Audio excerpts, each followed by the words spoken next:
The rain pours down as you walk along a wide street in Brussels.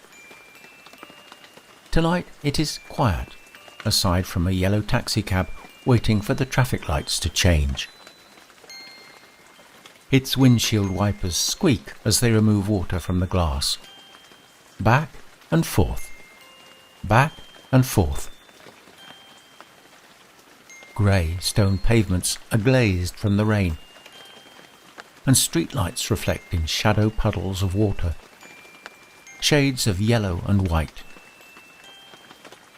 To your left and right, and far off in the distance, towering glass skyscrapers and shorter brick buildings mix together.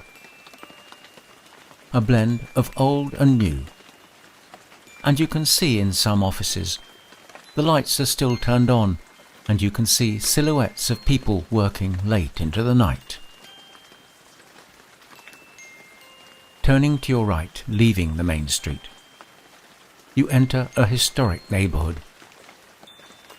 It's completely different to the street you just left behind. Department store windows are replaced with quaint pastel-painted shops displaying old vinyl records and cupcakes iced in a kaleidoscope of colours.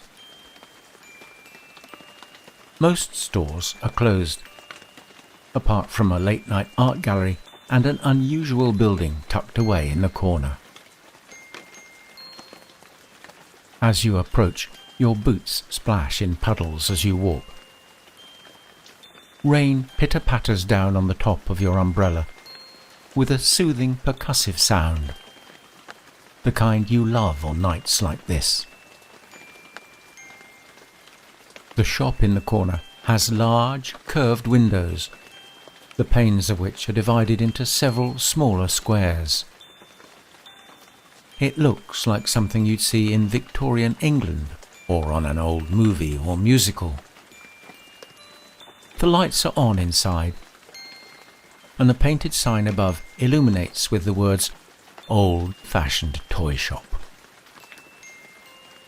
A notice on the door says, "Leave all your cares outside and step into your imagination."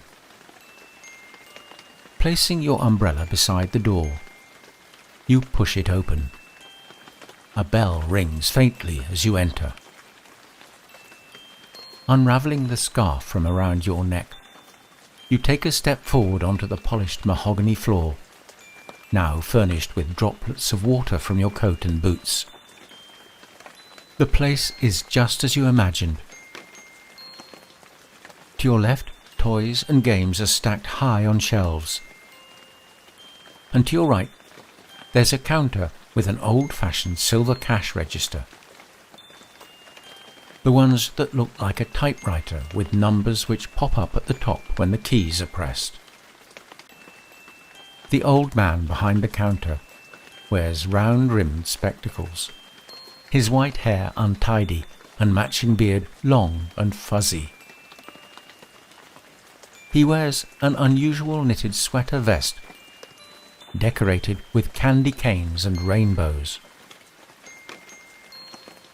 He looks up at you, smiling warmly, eyes twinkling behind his glasses. He introduces himself as Walter and welcomes you to the store. He says it's been in his family for over 100 years and informs you that most of the toys are handmade in their own workshop. He tells you to make yourself at home, to enjoy the magic, and just call if you need him. You smile, losing yourself in the visual of the workshop for a second, imagining elves or pixies carving, stitching, and hammering wooden toys in this magical factory, hidden away unbeknownst to anyone in the city.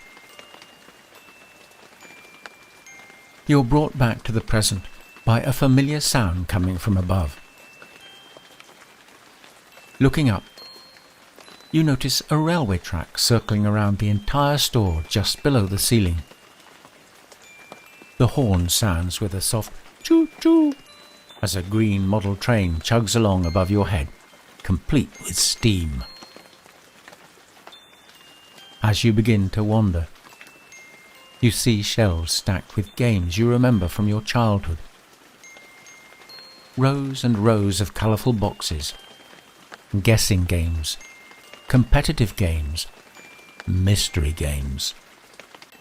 They're all there. But your interest is drawn to the handmade ones, the special one-of-a-kind gifts you can't find anywhere else.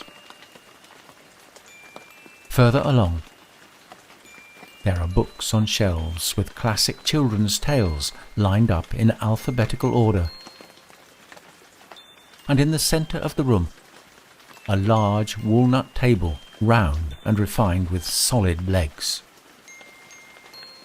On top are the most beautifully carved chessboards and chess pieces you've ever seen. There must be 5 or 6 sets laid out on the table, each intricate in design, made from marble, wood, and an unusual shade of soapstone.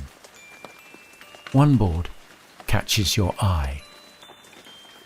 It's etched from reddish-brown hawthorn wood with such detailing along the edges, it must have taken weeks or even months to complete. The chess pieces are shaped like woodland animals. You notice a toad, a rabbit and an owl. You pick up the owl piece. It's spectacular. Around 5 or 6 inches tall. Ears, beak and feathers crafted to precision with such attention to detail, you find yourself again wondering who made it. As you place it carefully back on the chessboard, you notice sci-fi themed characters, medieval pieces, and even ones carved in the design of popular world landmarks. You would love to linger a little longer to marvel at the workmanship. But there's so much more to discover in the shop. So you continue. Ahead, a bubble machine blows soapy, raspberry-scented bubbles into the air. And a balloon and basket hold a cute teddy bear with a bright red buttoned waistcoat on.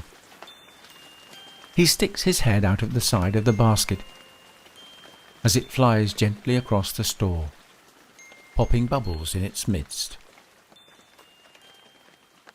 Following the arrows on the floor,